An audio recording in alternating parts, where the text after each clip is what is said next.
3,100 building like we did last year, or last session rather. So I would really like to thank the over 28 community sponsors and supporters that have stepped forward to sponsor this event tonight. It's really amazing. We started out, just with an idea, and we have such great sponsors, and thank you so much to HRC for sponsoring tonight's event.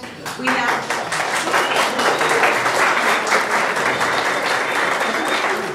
and we'll be thanking each of our sponsors as we go through each event, but right now I would like to introduce Josh Miller, who is a national, I gotta read this without my glasses here, a national director of the Human Rights Campaign and the Las Vegas steering, and he's on the Las Vegas HRC steering committee. So please, a round of applause for Josh Miller.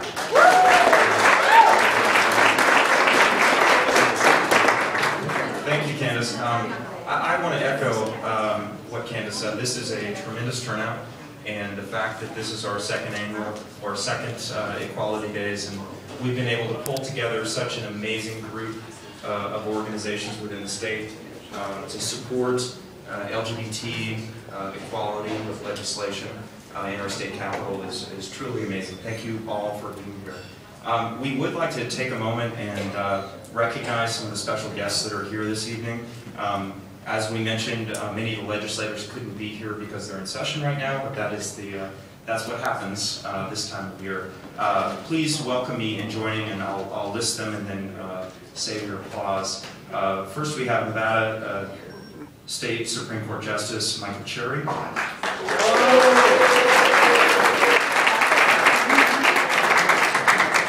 Also, representing the governor's office, who couldn't be here this evening, we have Ann Wilkerson, the Deputy Chief of Staff, and Dale Erquiaga, Senior Advisor to the governor. And we also have Sharissa representing Assemblyman Hambrick this evening. Thank you for attending. Also, we'd like to give a special recognition to Rick Jacobs of the Courage Campaign, flying out from Los Angeles.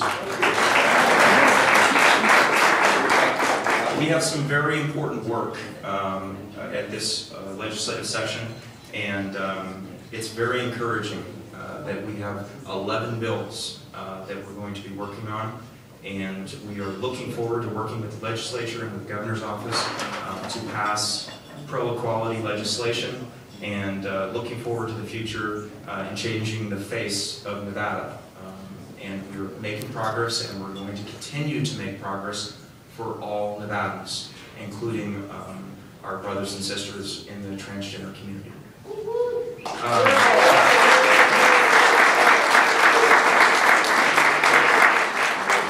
With that, I would like to introduce the Associate Director of Diversity from the Human Rights Campaign, Allyson Robinson. Allyson has been with the Human Rights Campaign since 2008. She is a West Point graduate. She was an officer in the U.S. military. She's married and she has 4 children, and she is going to speak to us tonight about her experiences and the work of HRC, and we're just so glad to have her out from Washington, D.C. Thank you so much.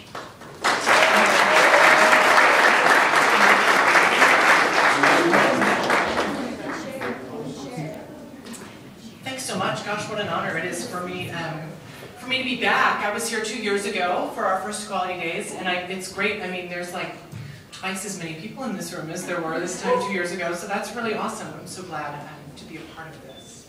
And I've also got to say, I was an Army officer for a couple of years, but I was a Baptist preacher for 6 years, believe it or not.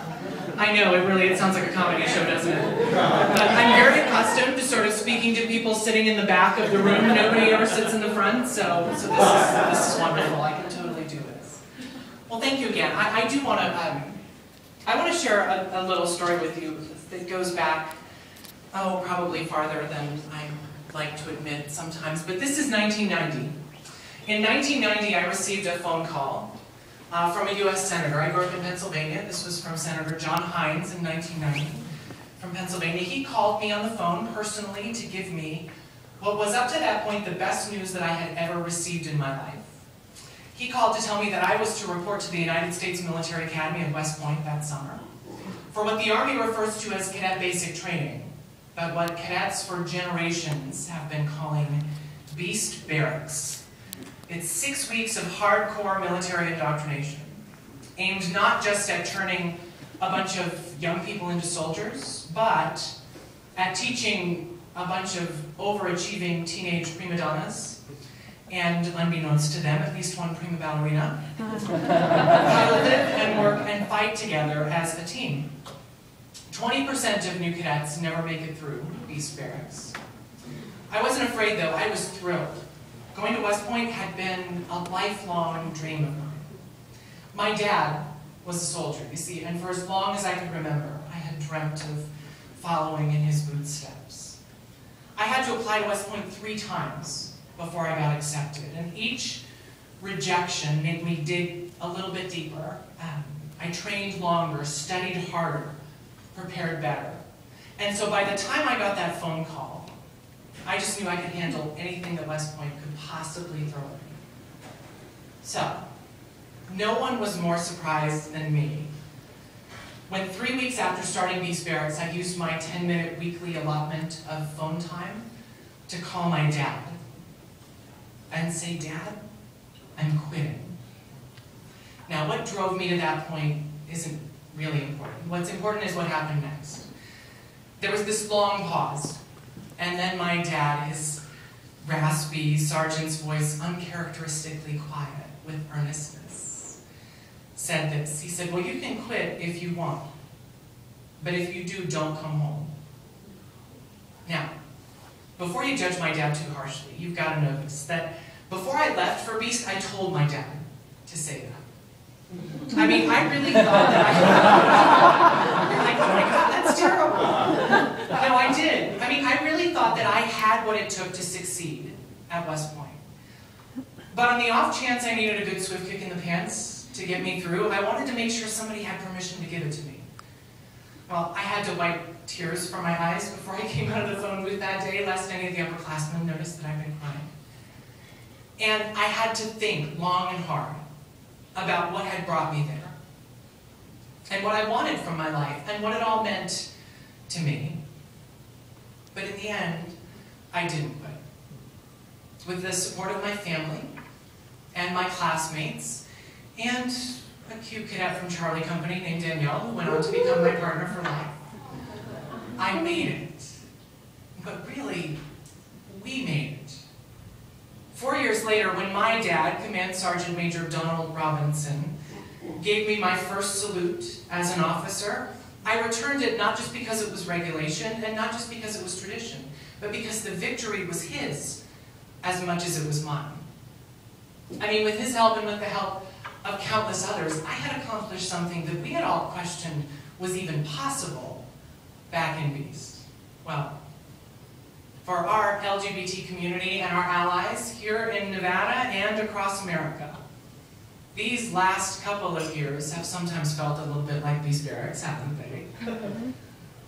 And yet, despite challenges that have often seemed practically insurmountable, we've made some very real progress, haven't we? I mean, look at this room. But think about this. I mean, working together at the national level, we finally brought down the unjust, discriminatory law known as Don't Ask, Don't Tell. It